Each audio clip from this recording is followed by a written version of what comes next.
시청자 여러분 안녕하십니까. 더 리더 최남수입니다. 그동안 대출을 받으려면 은행과 보험 같은 금융기관에 가야만 했습니다. 그런데 최근에는 새로운 형태의 대출 시장이 신종 금융 서비스로 주목을 받고 있습니다. 바로 자금을 굴리려는 개인과 돈을 빌리려는 개인을 빠르고 편리하게 연결해주는 개인 대 개인 P2P 대출인데요. 오늘도 리더는 P2P 대출 시장을 열어가고 있는 랜딧의 김성준 대표를 모시고 P2P 대출 시장의 현황과 전망 등에 대해 말씀 나눠보겠습니다.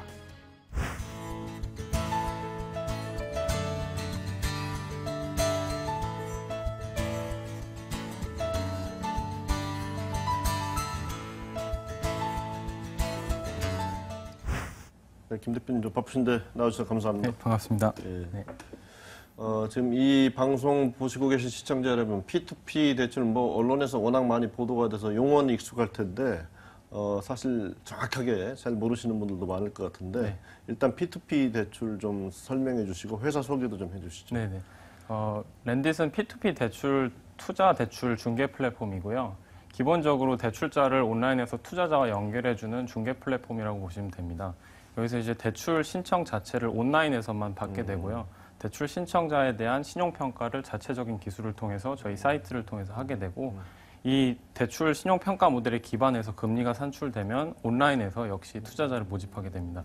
그래서 중요한 것은 대출자의 모집과 신용평가 그리고 투자자의 모집 역시 모두 온라인에서 이루어지기 때문에 혁신적으로 그 사업적인 관점에서 봤을 때 혁신적으로 비용의 절감이 이루어지게 되고 따라서 대출자에게는 좀 더 낮은 금리를 줄 수 있고 투자자에게는 꽤 높은 금리를 제공할 수 있는 대출 중개 플랫폼이라고 보시면 됩니다. 그러니까 기존 금융기관과 다른 점은 하여간 온라인에서 모든 게 이루어집니다. 네, 그다음에 또 그 대출을 받고자 하는 사람들의 신용을 평가하는 과정이 좀 그 뒷부분에 자세하게 질문을 드리겠습니다. 좀 네. 다르다. 네네. 이렇게 보면 되겠죠. 네, 맞습니다. 예. 뒷부분에 질문이 예정돼 있습니다만은 지금 이게 젊으신 분인데 지금 세 번째 창업이라고 들었습니다. P2P 대출 시장에 좀 관심을 가지시고 이건 내가 창업 한번 해봐야 되겠다라고 생각하게 된 계기가 있으신지요? 네, 사실 첫 번째 사업은 2005년에 얼굴 인식 기술에 기반해서 시작된 올라웍스라는 회사이고요. 이 회사는 인텔에 성공적으로 매각이 되었고 이후에 제가 이제 미국에서 스탠퍼드 대학원에서 대학원 생활을 하다가 1년 만에 이제 중퇴를 하고 패션 커머스 쪽으로 사업을 시작을 하게 됐어요. 예. 이때 했던 거는 기본적으로 이제 온라인에서 사람들이 어떤 상품을 어디서 구매할 수 있는지 사진에 이제 링크를 연결하는 그 일종의 커머스 구조인데 3년 반 정도 사업을 했는데 잘 안 됐습니다. 그래서 이제 제가 사실은 좀 더 버티려고 한국에 작년 말에 은행에서 대출을 받으려고 왔다가 이제 시중은행에서는 당연히 거절을 당했고요. 거절을 당한 이유가 제가 아무래도 3년 반 동안 미국에서 있었다 보니까 신용정보가 충분하지 않아서 거절을 당하게 됐고 다음에 선택할 수 있는 선택지가 저축은행이었는데 저축은행에서 줬던 금리가 22%, 거의 은행의 4배에 해당하는 그 고금리였기 때문에 그때부터 이제 조금씩 한국 시장에 대해서 살펴보게 됐고요. 그게 이제 작년 말이었는데 마침 작년 말에 12월에 미국에서 랜딩클럽이라는 회사가 P2P 대출 회사가 나스닥에 성공적으로 상장을 하게 됩니다. 그래서 제가 그때 시도를 해봤더니 은행에 가지 않고 핸드폰으로 했는데도 불구하고 2분 만에 나온 결과가 7.8%의 이제 중간금리였고요. 그래서 그때부터 좀 알아보다 보니까 굉장히 놀라웠던 점이 첫 번째는 한국 시장 같은 경우 미국과 유사하게 신용정보, 그 자세한 신용정보에 대한 수집 체계가 매우 잘 갖춰져 있다는 거고요. 두 번째는 개인 신용대출 지급 규모로 봤을 때 1년에 미국 시장의 3분의 1에 해당하는 굉장히 큰 시장이라는 거죠. 그래서 이제 제가 이제 조금 더 구체적으로 금융권에 있는 사람들하고 얘기를 나눠보다가 이 사업 모델은 한국에 꼭 필요한 사업 모델이라고 판단을 하게 돼서 연초에 아예 한국으로 돌아와서 세 번째 창업을 하게 되었습니다. 네. 미국의 성공한 창업자들의 공통점들이 되게 보면 중퇴인데 그런 자격은 갖추고 계신 것 같습니다. 잘 되실 것 같습니다.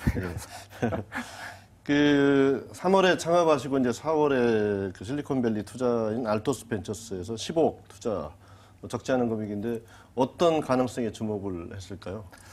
제 생각에는 P2P 사업이 성공적으로 만들어지기 위해선 세 가지 요소가 필요하다고 생각하는데요. 당연히 첫째는 금융시장과 금융상품 개발에 대한 깊은 이해와 노하우라고 생각을 하고요. 두 번째는 신용평가 모델을 좀 더 세분화해서 개발할 수 있는 IT 기반의 노하우라고 생각을 하고 세 번째는 이제 신뢰도를 줄 수 있는 좋은 고객 경험과 브랜딩 디자인이라고 예. 생각을 합니다. 그래서 저 같은 경우는 과거에 이제 카이스트와 스탠포드에서 서비스 디자인을 공부하고 IT 창업을 2번을 했었고요. 그다음에 공동 창업자 중에 한 명은 예. 스탠포드에서 통계를 공부하고 삼성화재에서 보험 계리에 일을 했었고 예, 예. 다른 창업자 한 명은 콜롬비아에서 국제금융을 공부하고 삼성화재 자산운용실에서 일을 했었기 대단한 때문에 창업자들이네요. 네, 예. 빅데이터와 이제 IT와 예. 그다음에 이제 디자인 쪽에 3명이 모여서 그 조합 때문에 성공적으로 대출을 유치하게 투자를 유치하게 됐다고 생각을 합니다. 예. 네. 지금 현재 되게 어느 정도 성과가 어떻다고 자평하고 계시는지요? 저희가 5월 8일에 정식으로 서비스를 런칭을 했고요. 그렇기 때문에 이제 약 7개월 정도가 됐는데 전체 260건의 대출건에 대해서 약 46원의 대출이 지급되었고 46억. 네, 예. 맞습니다. 그리고 그 한국 내에서는 업계에서 가장 빠른 속도로 성장을 하고 있어서 업계에 예. 지금 선도하고 있다고 자평하고 있습니다. 예. 근데 그 되게 이제 궁금해지는 점이 사실은 이제 금융기관이라는 게 뭐 은행 같으면은 예대 마진, 예금과 대출의 차이 뭐 이런 게 이제 수익원이 되고 그렇게 돼야 이제 그게 안정적으로 소위 네. 말하는 이제 지속 가능하게 갈 텐데 이제 그런 부분에 대해서는 어떤 계획을 가지고 운영하고 계시는지. 현재는 아직 저희가 중간 수수료를 받지는 않고 있고요. 이제 내년 중순부터는 약 1.5% 정도 그 중간에 이제 대출과 투자자를 연결해 주는 데 있어서 수수료를 받을 예정으로 계획을 하고 있습니다. 근데 이제 기본적으로 저희가 기본 금융사들하고 좀 다른 거는 규모의 경제로 가서 전체 대출에 대한 자세한 정보들을 투명하게 투자자에게 공개를 하고요. 예. 여기서 그 예대 마진으로 차익을 받는 것이 아니라 전체 그 파이를 늘리고 그 중에서 1.5% 정도 고정된 수익 수수료를 받을 계획을 하고 있습니다. 예, 이제 받을 계획이라고 하는 말씀은 아직은 좀 안 받고 계시다. 네. 그러시죠. 네네. 본격적으로 이제 랜디 서비스 한번 여쭤보겠는데요.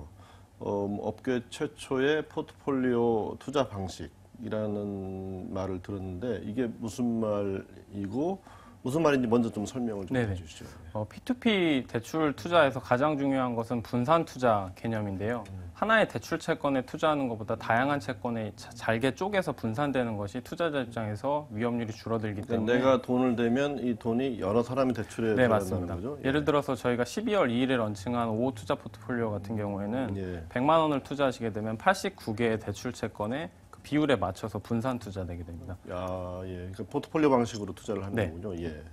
그렇게 되면 투자자 한 명이 포트폴리오당 어떤 뭐 투자할 수 있는 한도라든가 뭐 그게 정해져 있는지 그리고 또 수익률이라는 게 아무래도 관심거리가 될 텐데 네네. 어떻게 봐야 되는 건지. 저희가 이제 최소 투자 규모는 지금 30만 원이고요. 최대 투자 규모는 4천만 원까지 받고 30만 있습니다. 원에서 4천만 원까지. 예. 네. 그리고 이제 수익률은 저희가 중간에 아직 수수료를 받고 있지 않기 때문에 예. 랜딧을 통해서 나가는 대출 금리와 정확하게 연 수익률이 대출 동일하다고 수준이 보시면 어느 됩니다. 정도 되는지요? 그래서 지금 10.08%이고요. 10.08. 네네. 예. 그래서 은행보다는 조금 높은 금리고 저축은행이나 대부업보다는 훨씬 낮은 금리라고 보시면 됩니다. 예, 이제 중요한 거는 이제 10% 대출 금리를 이제 물리는데 그거를 부실화되는 대출 없이 다 받아내는 게 중요하지 않겠습니까? 이제 그렇게 소위 말하는 부실 대출이 생기지 않기 위해서는 실제 빌려주는 단계에서 그 사람이 돈을 빌릴 만한 사람인지를 평가하는 일종의 신용 등급. 네. 그 방식이 좀 기존 금융권하고 다르다고 앞부분에서 말씀하셨는데 어떻게 다른지 조금 설명 좀 네. 해주시죠.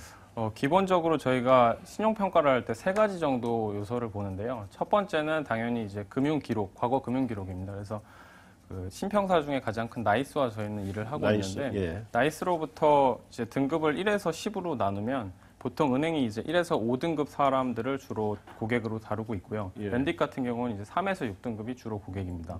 예. 그래서 아무래도 은행 고객보다는 조금 더 위험률이 높기 때문에 더 많이 더 까다롭게 이제 그 분석을 해야 되는데 저희 같은 경우는 나이스로부터 약 200가지 정도 금융 기록을 받아오게 되고요. 이걸 빅데이터에 기반해서 좀 더 상세하게 분석을 하는 자체 신용 모델을 가지고 있고요. 그다음에 이제 두 번째로는 행동적인 분석을 하는데 이 고객이 랜딧 사이트에 어떠한 경로로 오게 됐는지 그리고 어떤 행동 패턴을 보였는지 뭐 소비 시간을 얼마나 보냈는지가 고객의 그 신중함을 평가하는 하나의 잣대가 될 수 있고, 예. 그다음에 세 번째로는 소셜 네트워크라든지 아니면은 뭐 그 심리 성향을 분석할 수 있는 질문을 저희가 드려서 이런 그 금융 정보와 비금융 정보를 혼합해서 신용 평가를 하고 있습니다. 그러니까 그 김 대표께서 보시기에 이제 지금 사용하고 계시는 그런 신용 등급 좀 차별화된 신용 등급의 평가 방식이 기존의 금융권보다 더 정밀할 것이다. 뭐 그런 자신감 있으신지요? 네, 뭐 그 아까 200가지 정도 팩터를 본다고 말씀을 드렸는데 예. 은행 같은 경우는 보통 20가지 이하 팩터를 예. 보게 되고요. 아무래도 안정한 고객군을 다루기 때문에 그만큼 더 많은 팩터를 보고 분석할 이유가 별로 없기 때문에 뭐 저희랑은 조금 20가지 대 200가지. 네. 저도 등급 판정을 한번 받아봐야 되겠는데. 그런데 이제 초기에는 아무래도 어떤 금융기관이든 이제 양질의 고객들이 존재하는 시장에 들어가서 양질의 고객들을 초기에 주로 이제 흡수하게 되기 때문에 큰 문제가 발생되지 않지만 네.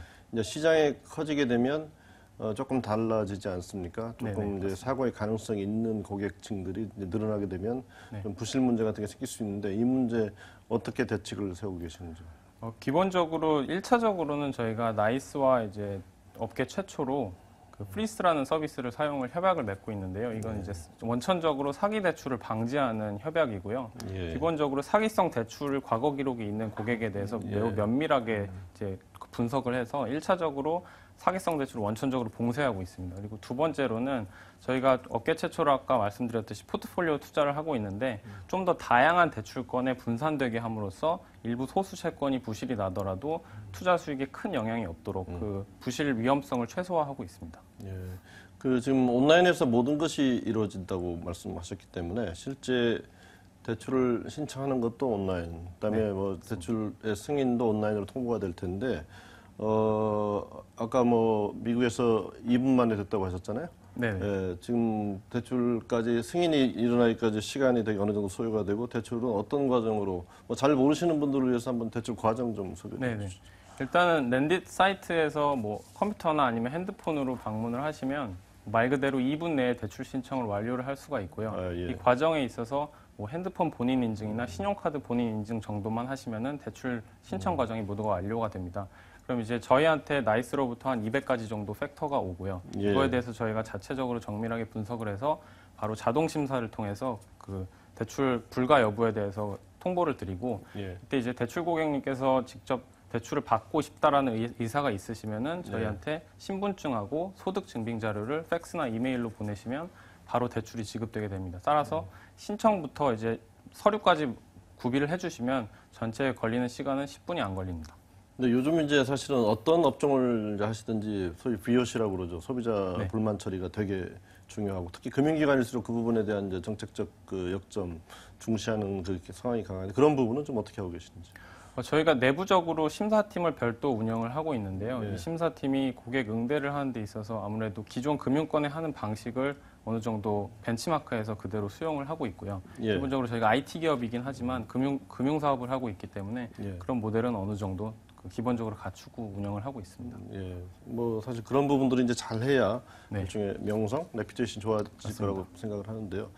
지금 사실 P2P 대출, 뭐 핀테크 해외에서는 지금 뭐 상당한 정도까지 이렇게 활기를 띠고 있는 것 같고 또 미국과 영국이 특히나 이제 P2P 대출이 이제 화랑을 이제 잘 되고 있다고 하고 있는데 그 두 나라에서의 그런 성공 요인은 무엇이고 또 우리나라가 그들 나라처럼 좀 잘 되려면 어떤 제도적 보완이나 지원 대책이 좀 있어야 된다고 보시는지요? 제 생각에 미국과 영국에서 P2P 산업이 매우 빠르게 정착을 할 수 있었던 이유는 이제 시장에서 새로운 비즈니스 모델이 왔을 때 정부가 정부 차원에서 아주 강하게 뭐 규제 칼날을 휘두른 게 아니라 좀 더 적정한 수준의 규제와 이제 그 보완 혹은 이제 지원을 아끼지 않았다고 생각을 하는데요. 예. 뭐 예를 들면은 2007년에 랜딩 클럽이 시작되었는데 2007년 당시에 미국 금융당국이 직접적으로 규제를 한 게 아니라 약 1년 동안 사업의 발전 과정을 좀 지켜보았고요. 예. 그다음에 이제 2008년 중순에 그 약 6개월 동안 랜딩 클럽에서 개인 투자자들을 모집하는 방식을 일부 규제하는 정도로만 규제를 하고 예. 그 기간 동안 매우 긴밀하게 업체와 협약을 해서 협력을 통해서 빠른 시간 안에 지금과 같이 SEC가 직접 관리 감독하는 규제로 이제 성공적으로 규제를 안착시켰습니다. 그래서 한국에서도 비슷한 방식으로 운영이 된다면은 그 산업에 굉장히 빨리 적용될 수 있을 거라고 생각을 하고 있습니다. 사실 뭐 업체 입장에서야 뭐 사실 규제는 좀 적게 하고 지원은 좀 많이 해줬으면 그렇죠? 그죠? 그 오늘 이 자리 나오신 김에 물론 지금 P2P 시장이 초기 단계이긴 합니다만은 정부가 좀 이런 점에 어차피 이제 시장이 좀 커지면 규제가 들어올 텐데 네. 이런 점에 좀 주안점을 뒀으면 좋겠다. 좀 조언을 해주신다면 어떤 점들이 있을까요? 네. 일단은 제 생각엔 금융 사업이기 때문에 정부의 적정한 규제는 당연히 필요하다고 생각을 하고요. 이제 투자자와 대출자를 보호하기 위한 것이기 때문에 굳이 저희가 무조건 이걸 완화해야 된다라고 생각하지 않고 예. 정말 긍정적으로 보는 것은 금융당국에서 올해 초에만 하더라도 원래 이 사업 자체를 하지 못하게 했다가 두 가지 방법 중에 하나는 이제 대부업 자회사를 설립해서 여신을 운영하거나 아니면 예. 여신 사업이 가능한 저축은행과의 협약을 통해서 운영을 할 수 있게 허락을 해준 상태예요. 근데 이것 자체가 굉장히 고무적인 일이라고 생각을 하고요. 근데 이제 다만 대부업 전자 같은 경우는 대부업 꼬리표가 있기 때문에 저희가 중금리 10%의 금리를 제공함에도 불구하고 조금 부정적인 인식이 있죠. 그리고 예. 후자 같은 경우는 저축은행하고 아무래도 일을 하다 보면 이런 여신기관이 워낙 큰 조직이다 보니까 보수적으로 운영되기 때문에 그 스타트업처럼 빠른 속도로 이제 시장에 민첩하게 반응을 할 수 없는 좀 단점이 있습니다. 예. 최근에 이제 정부가 인터넷 은행 두 군데 이제 사업자 선정을 했죠. 네네. KT하고 이제 카카오가 선정이 됐는데, 모르긴 몰라도 분명 지금 역점 시장으로 생각하시는 중금리 대출 시장을 타겟팅하고 들어올 텐데, 경쟁하시게 될 텐데, 어떤 대책이 필요할까요?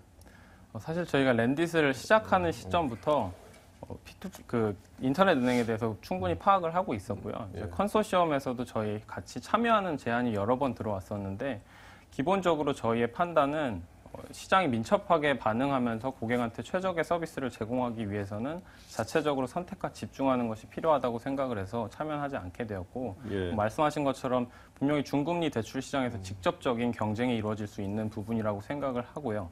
다만 이제 아직은 중금리 시장에 대해서 산업에서 충분히 인식이 없기 때문에 오히려 긍정적인 산업의 파이를 키우는데 긍정적인 효과가 있을 거라고 생각을 하고 있습니다. 예, 얼마든지 들어와라 준비돼 있다 이런 말씀이셨던 것 같습니다. P2P라는 게 이제 대출 받는 입장에서 보면 돈을 빌리는 거지만 또 돈을 불리는 입장에서 보면 좋은 투자처일 수도 있는데 어떤 분들한테 알맞은 투자 방법일까요? 아까 한 군데는 40만 원, 4천만 원까지 할 수 있다고 말씀해 주셨는데 프로모션 한번 해주시죠.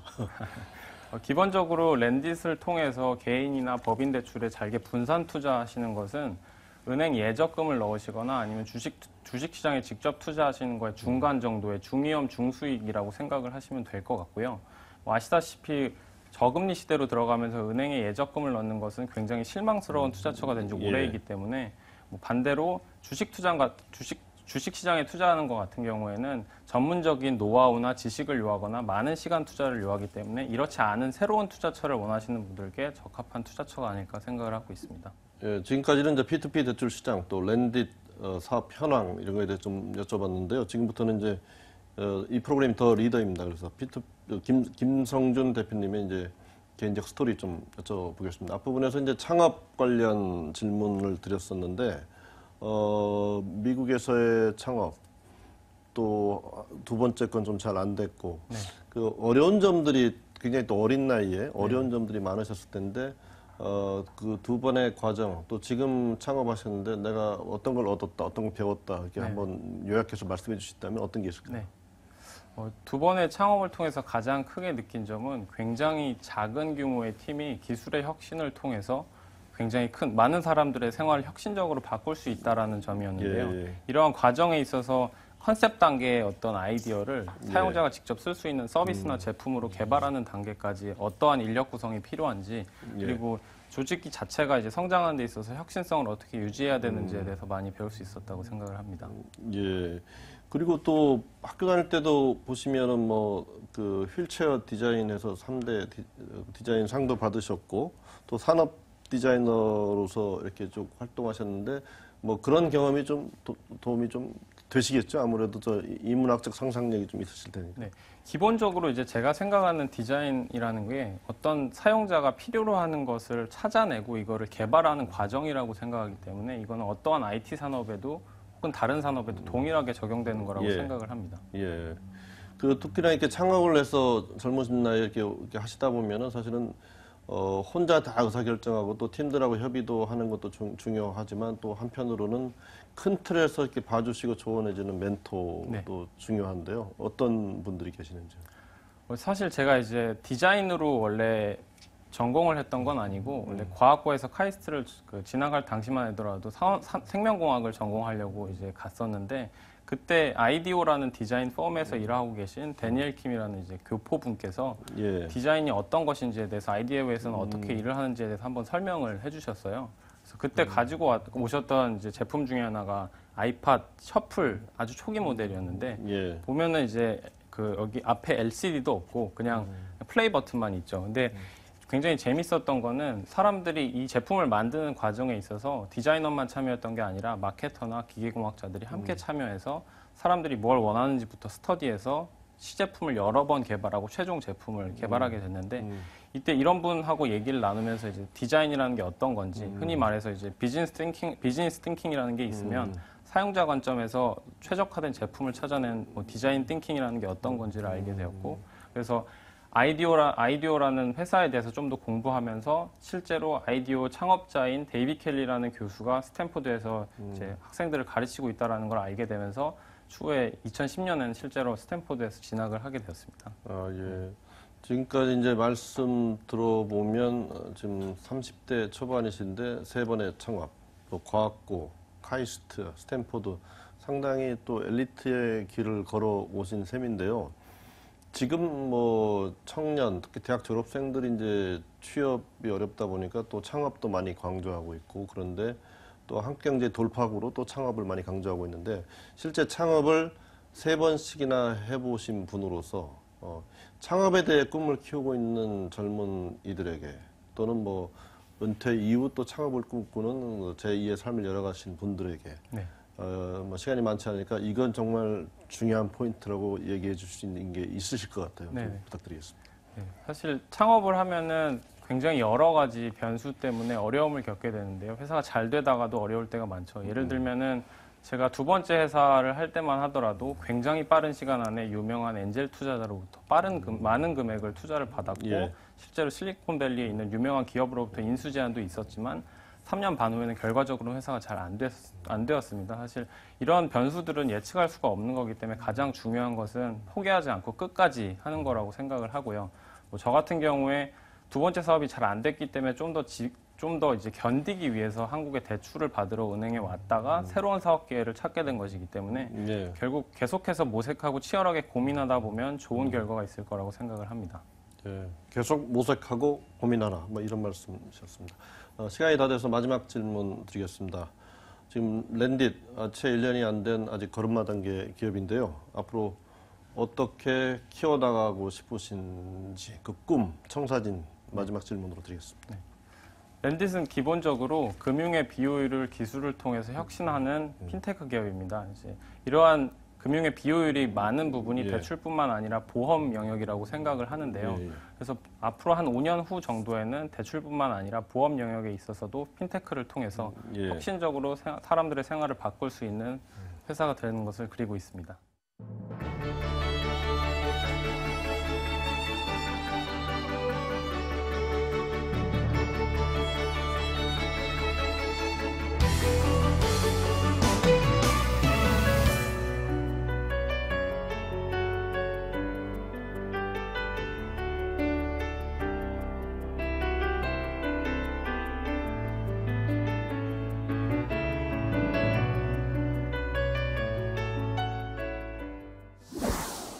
네, 지금까지 들으신 것처럼 랜딧은 기존 금융권에 도전장을 던진 당찬 신생 기업입니다. 최근 사업자가 선정된 인터넷 뱅크와 함께 금융권에 새로운 바람을 일으키는 역할을 해줄 것을 기대해 봅니다. 오늘 나와주신 김성준 대표님 감사합니다.